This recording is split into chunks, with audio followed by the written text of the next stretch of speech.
نیت عزیزانو څه ته ویل کیږي؟ نیت اصل کې ویل کیږي اراده کول، غوښتنه کول، مقصد ګرځول. علماء لیکلي دي چې محلها القلب والتلفظ بها بدعة. د نیت ځای دا زړه دی، په زړه کې اراده جوړیږي، خو په خوله باندې تلفظ کول، په خوله باندې ویل چې دا د اوس اودس کومه، مونځ کومه، روژه نیسم، دا د رسول الله صلی الله علیه وسلم نه دا تلفظ کول ثابت نه دي، نه د صحابه کرامو نه. دیو جن علما وایي چې په خوله باندې د نیت الفاظ دهراول دا بدعت دی، ځکه نیت د زړه شی دی. انما الاعمال بالنیات، د اعمالو دارومدار په نیتونو باندې دی.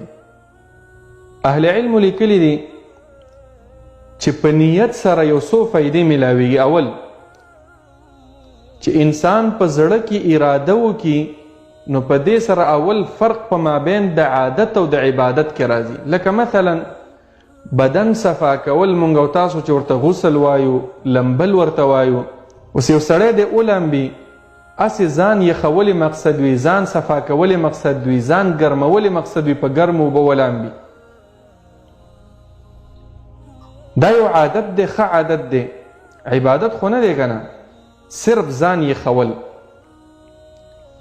اوس همدغه لمبا ده، که سړی په دې نیت لامبي چې زه جنوب یمه، چې پاک شمه، بیا مونځ کومه، اودس کومه، قرآن راخلم چې دا راته جایز شي، نو دا بیا عبادت دی.